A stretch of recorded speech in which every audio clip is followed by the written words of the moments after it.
rửa. Sau đây là đồ thu hoạch được ở buổi sáng trong vườn ngày hôm nay. Có thanh long nè, ổi nè, rất là nhiều dứa. Bây giờ mình phải đi rửa hết đống này.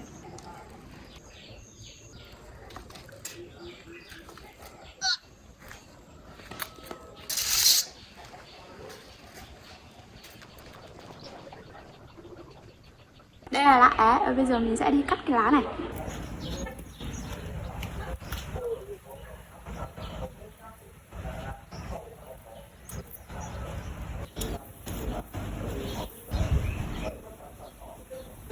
Mình sẽ nhặt vào rau lá é này.